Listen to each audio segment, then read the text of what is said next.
সুপ্রিয় দর্শক, রূপসী বাংলা টেলিভিশনের সমসাময়িক আলোচনা অনুষ্ঠান থেকে আপনাদের সকলকে জানাচ্ছি অনেক অনেক শুভেচ্ছা। আমাদের মাঝে আজকে স্টুডিওতে উপস্থিত রয়েছেন অধ্যক্ষ মোনায়েম। মোনায়েম ভাই, আপনাকে আমাদের অনুষ্ঠানে স্বাগত। আপনাকে ধন্যবাদ। যারা দেখছেন, সুপ্রিয় দর্শক শ্রোতা, আসসালামু আলাইকুম। যেই বিষয়টি নিয়ে প্রথমেই আলোচনা করতে চাই সেটি হচ্ছে বাংলাদেশের জন্য দীর্ঘদিন ধরে অপেক্ষা করছে মানুষ, নানা রকমের গুঞ্জন, নানা রকমের আলোচনা সমালোচনার সমস্ত সমাপ্তি ঘটিয়ে আজ এখনই নির্বাচন কমিশনের পক্ষ থেকে তফসিল ঘোষণার আয়োজন করা হয়েছে এবং এই তফসিল ঘোষণার পরপরই নির্বাহী ম্যাজিস্ট্রেট দায়িত্ব পালন করবে এবং নির্বাচনের পর পর্যন্ত এই দায়িত্ব অব্যাহত থাকবে। এ বিষয়ে নিশ্চয়ই আপনি আলোচনা আমাদেরকে একটু আরো ক্লিয়ার করে বলবেন বলে আশা করছি। ধন্যবাদ আপনাকে। দীর্ঘ প্রায় 17 বছর এই দেশের মানুষ ভোট থেকে বঞ্চিত ছিল। বিশেষ করে বিগত 15 বছর 7 মাস আওয়ামী লীগ সরকার এই দেশ শাসন করেছে। তারা ভোটবিহীন ভাবে এই দেশটা শাসন করেছে।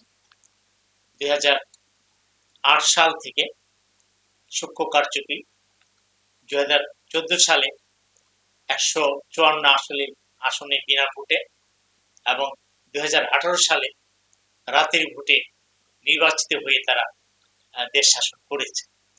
তো সেই ক্ষেত্রে আমি বলবো যে এই বাংলাদেশের 18 কোটি মানুষ অধীর অপেক্ষায় রয়েছে এই সামনে যে ফেব্রুয়ারি 12 তারিখে সম্ভবত যে নির্বাচন হবে, সেই নির্বাচনে তারা উৎসব মুখর পরিবেশে তাদের ভোট প্রয়োগ করবে। প্রায়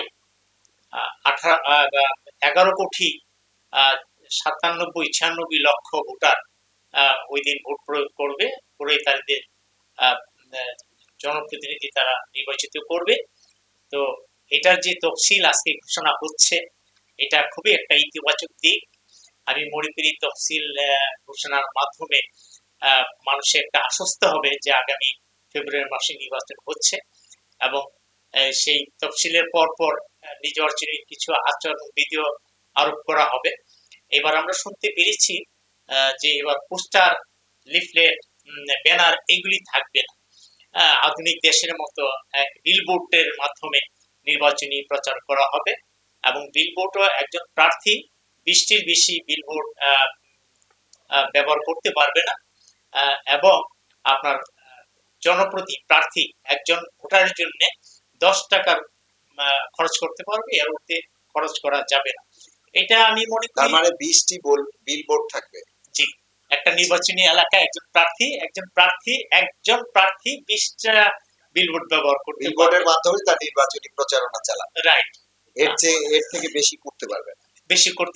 আমার মনে হয় যে 20টা বোধহয় কোন এলাকায় আপনার ইউনিয়ন আছে, মনে করেন যে আপনার 23টা 24টা, যেমন আমাদের নির্বাচনী এলাকায় 13টা ইউনিয়ন।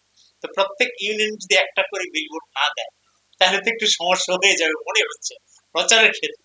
আমার মনে হয় যে বিলবোর্ডের সংখ্যাটা আর একটু বাড়াইলে ভালো হয় কিনা, এটা নির্বাচন কমিশন এটা বিবেচনা করে দেখবেন। কারণ যেখানে 23টা ইউনিয়ন আছে, প্রত্যেক ইউনিয়নে যদি একটা করে বিলবোর্ড দিতে হয় তাহলে 23টা লাগবে, তাই না? সেক্ষেত্রে তো আপনার 20টাই হবে না। কোন এমন উপজেলা আছে যেখানে আপনার 30টার মতো ইউনিয়ন আছে।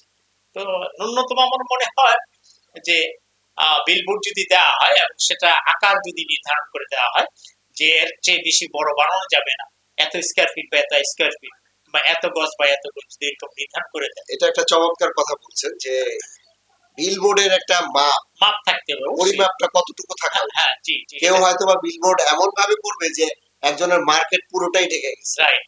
আবার দেখা গেছে কেউ হয়তো বা ছোট আকারে করছে। আসলে এটার একটা পরিমাপ থাকা উচিত। অবশ্যই পরিমাপ থাকা উচিত। আরেকটা আপনি জেনে খুশি হবেন যে পোস্টার এবং ব্যানারের কথা যেটা বলা হয়েছে, এটাতে কিন্তু অনেক বাড়ির মালিক বলেন, মানে যাদের বাড়ি ঘর আছে তাদের বলেন, কিংবা যত স্কুল কলেজ বলেন, এগুলি পোস্টার দিয়ে মানে একটা বিশ্রী একটা পরিবেশ সৃষ্টি হয়েছে। এই কাগজ দিয়ে আঠা দিয়ে লাগানো কেউ নতুন বিল্ডিং এ রং করেছে, রং করে করে যখন পোস্টার দেয়, যিনি রং করেছে উনি কষ্ট পায়, মনে পুরো জিনিসটাই জিনিস তার নষ্ট হয়ে যায় এবং এটা অপচয় হয়। অনেক পোস্টার এদিক সেদিক পড়ে থাকে। আপনি দেখেছেন যে আপনার এই পোস্টার লাগাইতে যে আঠা দেওয়া হয়, আঠা দিয়ে লাগানো হয়, সেই আঠা আবার অনেক সময় দেখা গেছে যে গরু ছাগল ওরা ওই পোস্টার আপনার খেয়ে টেনে টেনে খাচ্ছে, তাই না? তো যাই হোক, এবার যদি বিলবোর্ড দিবে তো গরু ছাগল এগুলি টেনে খেতে পারবে না। এটা আমার মনে হয় যে একটা নির্বাচন কমিশন একটা ভালো উদ্যোগী নিয়েছে। পরিচ্ছন্ন রাইট, নির্বাচন ব্যবস্থার একটা অংশ। Right, right. আর এই আর বিলবোর্ড তো দুই ধরনের হয়, একটা তো ইলেকট্রিক ইয়ের মাধ্যমে হইতে পারে, তাই না? এখন সে কোনটা দিবে হ্যাঁ, সেটা সেটাও সেটা নির্ধারণ একটা করে দেওয়া নির্ধারণ উচিত করে দেওয়া উচিত। যে এটা কি যে মানে আধুনিক ইলেকট্রিসিটির মাধ্যমে হবে না না নরমাল যে এমনিতে। হ্যাঁ, বিলবোর্ড হবে, হ্যাঁ সেটাও নির্বাচন হ্যাঁ, কমিশন ওখানে আশা করি যে সেটা তারা নির্ধারণ করে দিবে। নির্বাচন কমিশন তো মোটামুটি ভালো কাজ করছে মনে হচ্ছে। এখন যে তফসিল ঘোষণা হচ্ছে, এই তফসিল ঘোষণার বা হবে, তফসিল ঘোষণার পরপরই নির্বাহী ম্যাজিস্ট্রেট নির্বাচনী মাঠে কার্যক্রম, থাকবে।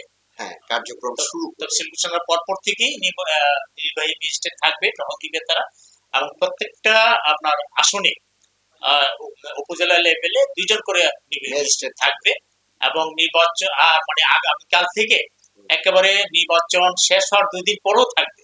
এটা একটা ভালো পদক্ষেপ সরকার, আমি বলে মনে করি। অবশ্যই নির্বাহী ম্যাজিস্ট্রেট থাকা উচিত এবং টহল, আইন শৃঙ্খলা বাহিনীর টহলও একেবারে জোরদার করা উচিত। জোরদার করা উচিত সকল জায়গায়। যত বাহিনী আমাদের আছে সুষ্ঠু ভোটের জন্য, হ্যাঁ, সকল বাহিনীকে তারা প্রয়োগ করবে বলে আমি আশা করছি। ধন্যবাদ আপনাকে। আরেকটি বিষয় হচ্ছে বাংলাদেশে এই মুহূর্তে, সেটি হচ্ছে যে গণ অভ্যুত্থানের মাধ্যমে যে ছাত্র উপদেষ্টারা এসেছিল, 3 জন এসেছিল, তার আগে একজন পদত্যাগ করে একটি দল গঠন করেছে, সেখানকার আহ্বায়ক হিসেবে রয়েছে। আরো যে 2 জন উপদেষ্টা রয়েছে তারা সম্ভবত নির্বাচন করবে, যার ফলে তারা উপদেষ্টা পরিষদ থেকে আজকে পদত্যাগ করেছে। জি। এই পদত্যাগ এবং তাদের নির্বাচনী বিষয়ে যদি আপনি একটু খোলাসা করে একটু বলেন। ধন্যবাদ আপনাকে। আমরা যদি 1971 সালে চলে যাই তাহলে বলা হবে যে 71 সালে যারা মুক্তিযুদ্ধ করেছিল, যদি পাকিস্তানকে পরাজিত করা না যেত তাহলে কিন্তু যারা মুক্তিযুদ্ধ করেছিল তাদের সকলের ফাঁসি, ঠিক কিনা? ঠিক তদ্রুপ ভাবে এই গণ অভ্যুত্থানে যারা নেতৃত্ব দিয়েছে, কোনো কারণে হাসিনা সরকারের পতন না ঘটলে তাদেরকেও ফাঁসি দেওয়া। তো সেই ক্ষেত্রে ছাত্র জনতা যে আন্দোলন করেছে খুব সাহসী ভূমিকার মাধ্যমে একটা ফ্যাসিস্ট শাসককে তারা পরাভূত করতে পেরেছে। এটা বিশাল বিজয় বাংলাদেশের জন্য 24-এর গণ অভ্যুত্থান। সেই গণ অভ্যুত্থানে নেতৃত্ব দেওয়া 3 জন ছাত্র উপদেষ্টা পরিষদের স্থান পেয়েছে। তাদের একজন নাহিদ ইসলাম অনেক আগেই পদত্যাগ করে একটা রাজনৈতিক দল গঠন করেছে। আর আজকে 2 জন উপদেষ্টা আসিফ মাহমুদ সজীব ভুইয়া এবং মাহফুজ আলম, এই 2 জন পদত্যাগ করেছে। তো উপদেষ্টা পরিষদ তাদেরকে মানে বিদায় অভ্যর্থনা জানিয়েছে। এটা আমি সাধুবাদ জানাই, ধন্যবাদ জানাই যে তাদের এটা প্রাপ্য ছিল। কারণ তারা ছাত্র থেকে তারা এত বড় একটা আন্দোলনকে তারা একটা স্বাধীনতার দ্বার প্রান্তে নিয়ে গিয়েছে এবং সফল হয়েছে। এবং তাদের এই যে কয় মাস কিংবা যে কয় বছর না, ঠিক 1 বছর 5 মাস হয়তো হবে, তাই না এদের মেয়াদ? তারা 1 বছর এই 5 মাসে তাদের যে মন্ত্রণালয় চালিয়েছে, আশা করি ভালোই চালিয়েছে। তাদের কোনো পূর্ব অভিজ্ঞতা ছিল না।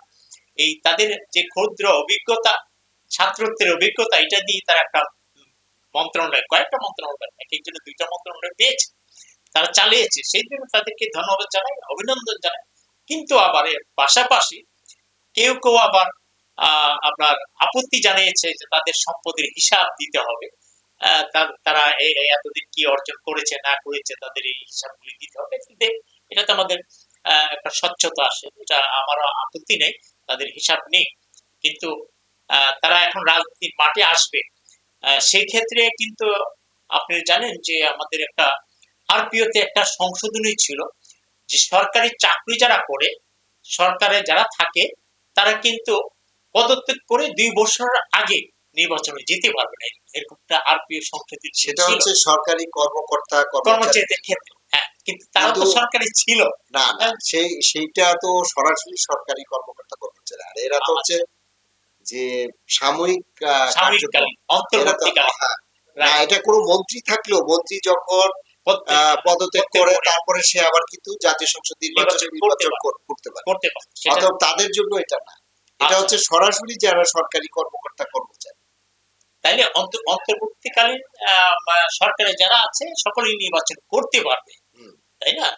তো যে কোনো মন্ত্রী এমপিরা চাইলে নির্বাচনের আগে পদত্যাগ করে তারা নির্বাচনে অংশগ্রহণ করতে পারবে, যে কোনো আচ্ছা, মন্ত্রী এমপিরা। আচ্ছা, এটা শুধু উপদেষ্টা না, যে কোনো মন্ত্রী এমপিরা, আচ্ছা। আমি যতদূর জানি। জি, জি, জি। সরকারি কর্মকর্তা কর্মচারীদের ক্ষেত্রে এই বিধানটা ছিল যে তারা 2 বছর আগে নির্বাচন করতে পারবে। ঠিক আছে। তবে এই এই ওনাদের যে পদত্যাগ পত্র সেটি হচ্ছে তফসিল ঘোষণার পরে পরে কার্যকর হবে। কার্যকর হবে। হ্যাঁ। তো এটা কেন করলো, তফসিল ঘোষণার পরে কেন কার্যকর হবে, এটা আমার একটা প্রশ্ন থেকে যায়। এটা যদি মানে উপদেষ্টা পরিষদ এটা ক্লিয়ার করতো যে পদত্যাগ করলে, ইচ্ছা করলে প্রধান উপদেষ্টা তখন সেটা গ্রহণ করে পদত্যাগপত্র কার্যকরী করতে পারে। কিন্তু তফসিল ঘোষণার পরে হবে কেন, এটা আমার একটা প্রশ্ন আর কি। আমি বুঝতে পারলাম না যে কেন তফসিল ঘোষণার পরে কেন তাদের পদত্যাগপত্রটা আপনার গ্রহণ করা হবে কিংবা কার্যকরী করা হবে। ধন্যবাদ আপনাকে। আরেকটি বিষয় নিয়ে কথা বলতে চাচ্ছি, সেটি হচ্ছে জয় হতে হলে অর্জন করতে হবে মানুষের ভালোবাসা। জি, এটা হচ্ছে বিএনপির দেশ গড়ার যে কর্ম পরিকল্পনা কার্যক্রম বা কর্মসূচি, সেই কর্মসূচিতে বিএনপির মহাসচিব মির্জা ফখরুল ইসলাম আলমগীর বলেছেন। জি, ধন্যবাদ আপনাকে। আপনারা জানেন যে আপনার বিগত বর্ষগুলিতে প্রার্থীদের ভোটারদের কাছে যেতে হতো না। তারা ভোটারদের কাছে না যেয়েও ওই দিনের ভোট রাতে করে ফেলতো, কিংবা মানে কারচুপির মাধ্যমে তারা জিতেই যেত, যার জন্য ভোটারদেরকে কাছে যেতে হতো না এবং ভোটারদের কোনো গুরুত্ব ছিল না। এইবারই প্রথম যে আপনার সুষ্ঠু, অবাধ এবং নিরপেক্ষ একটা ভোট হওয়ার জন্য এই দেশের মানুষ আন্দোলন সংগ্রাম করেছে এবং নির্বাচন কমিশনও সেভাবে গঠিত হয়েছে। সেই ক্ষেত্রে কারচুপির বোধহয় কোনো সুযোগ রাখা হয়নি এবং থাকবেও। সেই ক্ষেত্রে কারচুপি না করতে পারলে তাকে যদি জয়ী হইতে হয় অবশ্যই জনগণের তার পক্ষে যেতে হবে, জনগণের ম্যান্ডেট নিতে হবে। জনগণ যদি তাকে ভোট দেয় তখনই সে পাশ করে আসবে, নতুবা কোনো পথ তার খোলা নাই যে অবৈধ পথে এসে সে জাতীয় সংসদ সদস্য হয়ে যাবে। এই পথটা রুদ্ধ হয়ে গিয়েছে। এই জন্য মির্জা ফখরুল ইসলাম সাহেব বলেছেন, উনি একজন বিজ্ঞ রাজনীতিবিদ, উনি এই জন্য বলেছেন যে এবার ভোটটা খুব সহজ না, ভোটারদের মন জয় করেই তাকে পাশ করে আসতে হবে। কোনো পেশি শক্তি বলেন, কোনো আপনার চাপ প্রয়োগ করার কথা বলেন, কোনো কারচুপি করার কথা বলেন, কোনো কিছুই এখানে সফল হবে না। একমাত্র জনগণের ভোটেই সংসদ সদস্যরা নির্বাচিত হবে এবং সংখ্যাগরিষ্ঠ সংসদ সদস্যের মাধ্যমে সরকার গঠিত হবে। তারা রাষ্ট্র পরিচালনা করবে, সরকার পরিচালনা করবে। গুনাম ভাই, আপনি আমাদের অনুষ্ঠানে কষ্ট করে এসেছেন, এই জন্য আপনাকে অনেক ধন্যবাদ। আপনাকেও ধন্যবাদ। যারা দেখছেন সুপ্রিয় দর্শক শ্রোতা, আপনাদেরকে আন্তরিক অভিনন্দন, শুভেচ্ছা। আসসালামু আলাইকুম। সুপ্রিয় দর্শক, রূপসী বাংলা টেলিভিশনের এই অনুষ্ঠানটি যারা দেখছেন তাদের সকলকে ধন্যবাদ জানিয়ে এখানে শেষ করছি। আল্লাহ হাফিজ।